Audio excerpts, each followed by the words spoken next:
Now we'd like to recognize our distinguished colleague from Taguig and Pateros, Senator Pia Cayetano. Senator Pia Cayetano is recognized. Thank you, Mr. President.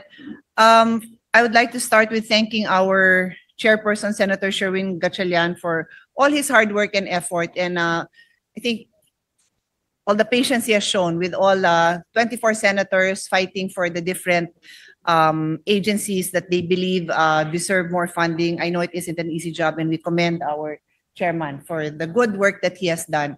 Nevertheless, he knows that I am not happy with the failure to provide the earmarked funds that should have been delivered to PhilHealth.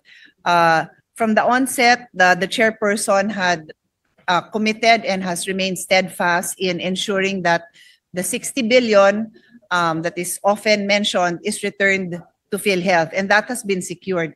But we have been pointing out, Mr. President, that even for each year that PhilHealth has earmarked funds, there has always been a shortage, Mr. President. And for this year, there is still a shortage of 16 billion.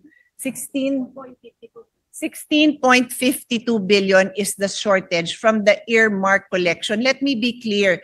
This is not a matter of a unfunded law. This is earmarked. So saan napunta yon? Merong kalokohan dito. Merong violation of fiduciary duties, Mr. President, if the funding that by law has been earmarked for Syntax and shall be given to PhilHealth, it is not delivered to PhilHealth. I do not want this body to be complicit in allowing this to happen. Let's be clear, hindi tayo ang may kagagawan yan. BIR certified that 69 billion is available. 53 billion lang, I'm talking about 2025, no? For 2025, 53 billion lang ang nasa NEP.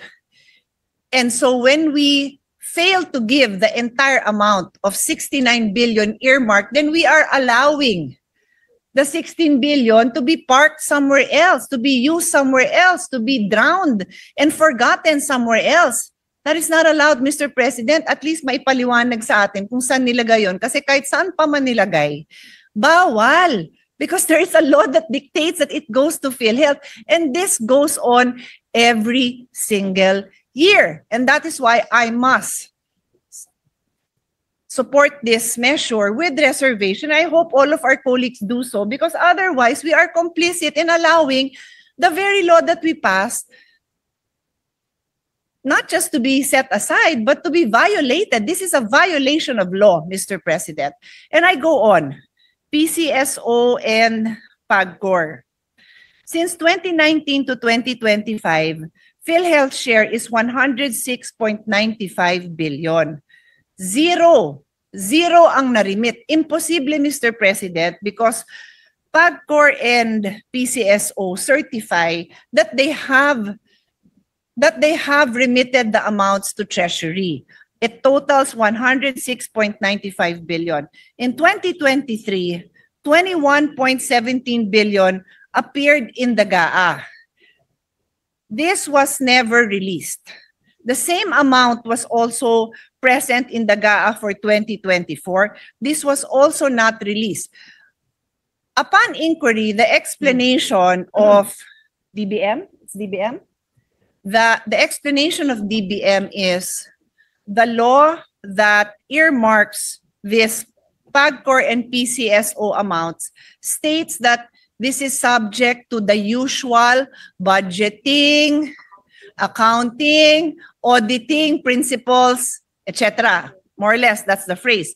So clearly, nung 2023, pumasa naman sa kanilang accounting, auditing, budgeting principles. Pumasa naman dahil nilagay sa GAA. Hindi naman mapupunta sa GAA kung hindi dumaan nga dun sa process nila. Hindi pa rin na-release. In 2024, ganun din. Nilagay sa GAA, hindi rin na-release. So there is a concerted effort, Mr. President, to disregard this law that we passed. There's a concerted effort to pretend that we truly care about the health of the Filipino people, and yet earmark fundings do not go to PhilHealth. So, Mr. President, I hope that my statements do not fall on deaf ears. There is still a chance. There is still the BICAN. Maliwanag naman sa usapan sa majority that ilalaban naman ang mga paniniwala natin. And I am reminding everyone that this is a law that we have passed. This amount has no right to be sitting in another agency. We Filipinos have the right to know where this goes, because even if we know where these amounts are, they're supposed to be in the hands of PhilHealth, Mr. President. Mark my word, abangan po natin ang fulfillment ng zero balance billing. I believe that from the President down to the PhilHealth officials, gusto nilang mangyari to. Mangyayari ba to kung walang sapat na budget? Panoorin po natin, abangan natin. Kasi marami tayong kababayan na pupunta ho sa mga ospital at malalaman natin kung talagang nakakatanggap sila ng zero balance billing. Having said that, ang sinabi ng PhilHealth, dun lang sa DOH hospitals. Paano naman yung hindi nakakarating sa DOH hospital? Di nakatulong sana tong earmark na PhilHealth funding for the LGU hospitals. So sana mga mayor, paglaban nyo na ilabas to. Dahil alam ko yung mga constituents nyo, hinahanap sa inyo ang zero balance billing sa mga LGU hospitals nyo. Paglaban po natin na makarating din naman sana sa mga kababayan natin na ang malapit na ospital sa kanila, yung LGU hospital. Kung dun sa lugar nila, wala man lang DOH hospital at may private hospital, dapat makagamit din sila ng PhilHealth zero balance billing. Dapat. Kasi may pondo naman na hindi nire-release. So that is my, I have many other comments, Mr. President, but this is the most important one for me. The rest I will submit in writing and just ask that it form part of the record. Thank you very much, Mr. President.